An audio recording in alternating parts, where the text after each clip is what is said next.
अब देवराज को लगा कि मैंने अपने लिए जगह साफ करी है, मुझे उसको लगा कि मैंने अपने लिए करी, पर शंकर जी को लगा कि इसने मेरे दरवाजे पर आकर झाड़ू लगा दिए। शिव को लगा इसने मेरा द्वार, मेरा मंदिर साफ कर दिया, मेरा फर्ज है इसको कुछ दूं। क्या दूं इसको?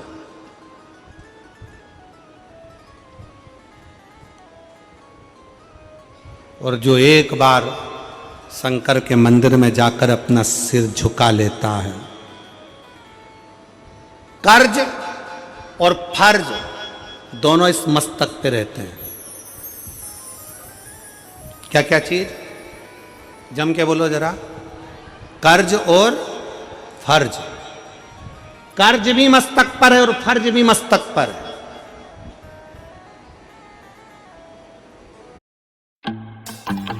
So, what's the plan for today?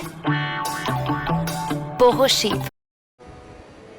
इसीलिए शिव महापुराण की कथा कहती है, जब आप लोग कथा के पंडाल से जाते हो ना, तो यहाँ पे मस्तक नवाकर प्रणाम कर कर थोड़ी सी रज को, इन इतने शिव भक्तों की ना जाने कौन सी भक्ति इनके अंदर है, ना जाने इतने शिव भक्तों में कौन शंकर को अपने दिल में कैसे बिठाया हुआ है। इतने शिव भक्त आते हैं, इनकी रज को अपने मस्तक पर जरूर लगाओ, तो हो सकता है ये मस्तक का कर्ज भी उतर जाए और फर्ज भी समाप्त हो जाए, फर्ज भी पूर्ण।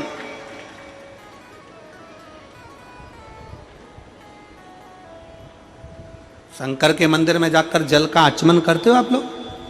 जम के बोलो जरा, करते हो? शंकर के मंदिर में जब जल का आचमन करते हो, जल अपने मस्तक पर छींटते हो, क्यों छींटते हो जल? कई लोग विरोधी कहेंगे शंकर के मंदिर का जल मत पियो, कोई कहेगा शंकर के मंदिर की बेलपत्र मत खाओ। उनको कह देना एक बार शिव महापुराण की कथा का विद्येश्वर संहिता पढ़िए और विद्येश्वर संहिता का एक एक शब्द ध्यान से पढ़िए, और अगर संस्कृत में पढ़ना ना आए तो हिंदी की गीता प्रेस गोरखपुर की शिव पुराण को लेकर आओ, उस गीता प्रेस गोरखपुर की शिव पुराण का एक एक अध्याय पढ़ो, जिसमें तुम्हें मिलेगा शंकर का चढ़ा हुआ जल, शंकर का आचमन, शंकर का जल का आचमन कर लेने से ना जाने कितने पाप नष्ट हो जाते हैं। शंकर की बेलपत्र का मात्र सिर पर स्पर्श हो जाए, मस्तक से लग जाए, नेत्र से लग जाए और जिह्वा के अंदर प्रवेश कर जाए, ना जाने कितने कितने जंजाल छूट जाते हैं। शंकर का जरा सा प्रसाद अगर कोई दे दे, उस प्रसाद का मात्र दर्शन हो जाए तो ना जाने कोटि कोटि पाप समाप्त हो जाते हैं। तो शंकर का प्रसाद खा लेने से तो पुण्य की प्राप्ति है।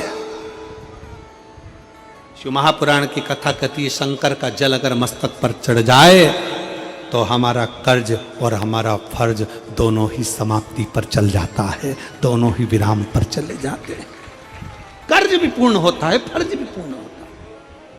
आप शंकर के मंदिर में जा रहे हैं, आप शंकर के मंदिर में जल का आचमन कर रहे हैं, आप शिव जी के मंदिर में एक लोटा जल चढ़ा रहे हैं, आप शंकर के मंदिर का जल अपने ऊपर प्रोक्षण कर रहे हैं, समझ लेना कहीं शिव की कृपा आपका जो मस्तक पर कर्ज है और फर्ज है, वो जल छींटने से बाबा उसको पूर्ण कर सकता है, बाबा उसे पूर्ण कर सकता